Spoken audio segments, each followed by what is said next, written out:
Hello everyone, welcome to an unboxing of the deck building game DC Rebirth by Cryptozoic, which I picked up for myself to take a look at. There was an original version of this DC deck building game released back in, I think it was 2012, 2014. They had a myriad number of expansions. This version, however, the Rebirth version, came out this year. I think it was back in January. But this is kind of like a reworked version of the game where it's not just a competitive deck building game. They added cooperative and solo play to it as well. Also, what is up with Wonder Woman's face on this cover? Are you seeing that? It's a little strange. She looks younger than Wonder Girl, who's right behind her. Either way, we're just going to open this up and take a look at it, but first of all we can have a little look at the back. If you aren't familiar with how a deck building game works, think of like Slay the Spire, if you've played that video game. A little bit of like Four Souls as well, if you're familiar with the stuff on my main gaming channel. But essentially it doesn't come with a board per se, but you make your board and that is how you play. The competitive version is just who defeats the most supervillains in a certain number of turns. The cooperative and solo modes are banding together to find and defeat villains to get strong enough to take on supervillains before time runs out. So we're going to get this open, have a little look at what you get. I think it costs around £40, just over £40 from a third-party retailer. But let's have a little look. Right, let's get this off here. It did have cellophane, but I removed that before getting started here. Oh, neat. Okay, that's the core rulebook. Not super thick, which is good, because that means there's not that many rules to keep track of.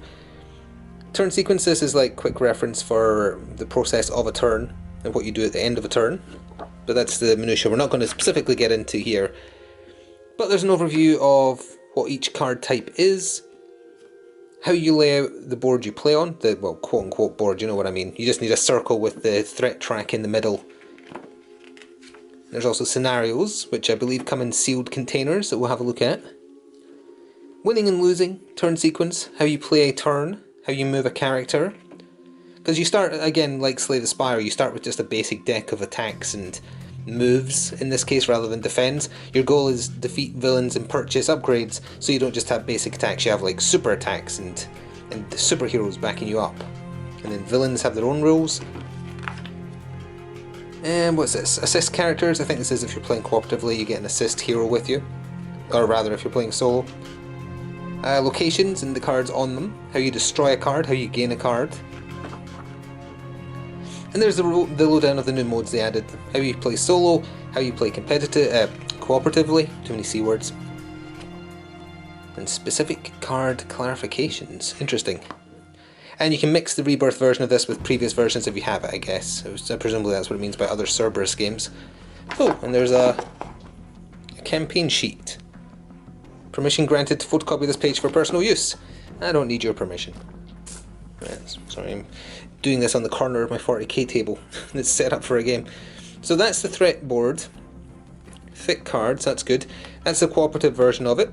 This is the competitive, so presumably the buffs that enemies get as turns get later and later. Once it gets to turn 5, or threat level 5, you have 3 turns to win or you lose. Yeah, there's less buffs here. And I think those are just turn markers at the top.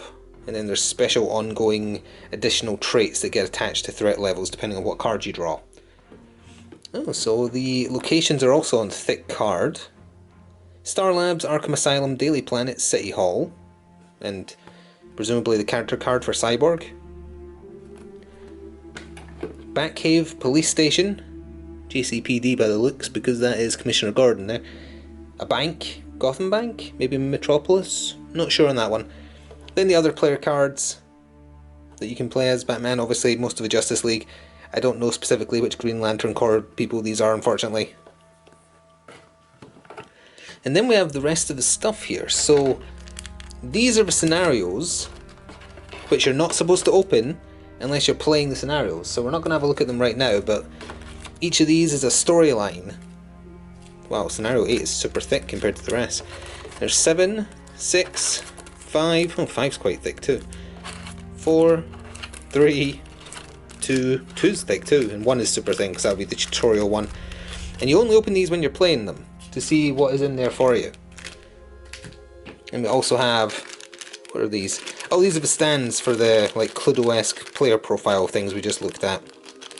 Okay, matching colours. Then we have... What is this?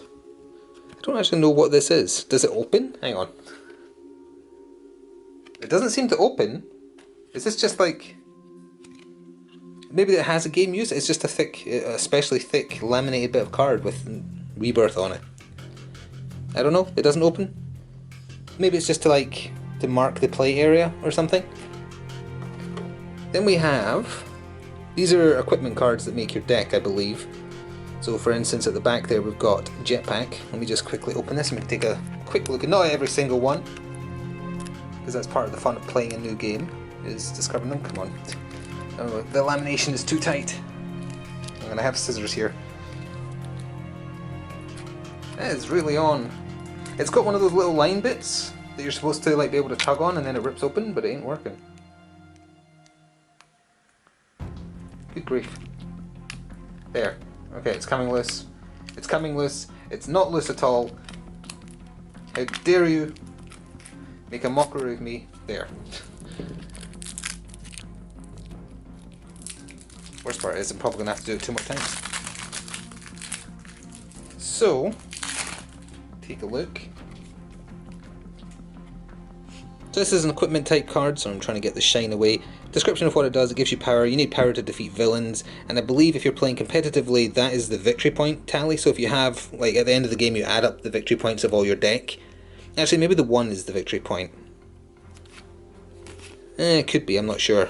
Back Computer, Trident of Atlantis, the Flash's Helmet, Holographic Computing, oh, Black Canary, Lois Lane. So these are all the heroes that can join your deck. Oh, there we go, there's what the characters are. Jessica Cruz and Simon Baz. The Batman. These are all the hero cards. Then it's superpowers. I believe you get these for progressing through a campaign. You might be able to get them in the deck as well. The art on the cards is very nice. Shields up. Flurry of Fists. Flash is looking a little bit skinny there for some reason. Super Strength. Count Vertigo. So these are all the villains. Villains are just basic ones that you run into that are making the way for supervillains. I don't know if the supervillains are in this deck. I don't think they are, because I think they have bigger cards. Hey, Bizarro. Black Manta. The Joker. Oh hey, Eradicator. I only know him because he recently got a model for the DC Universe miniature game. So that did not have the supervillains. That means one of these decks is supervillains. Yeah, there we are. And these are your cards. Oh, randomizer. Okay. You know what, to save you listening to me trying to open these, we'll be back in a second with them open. So the randomizer, it literally just says randomizer on it, and then it's just that on the other side, so I think I need more information about what that is for.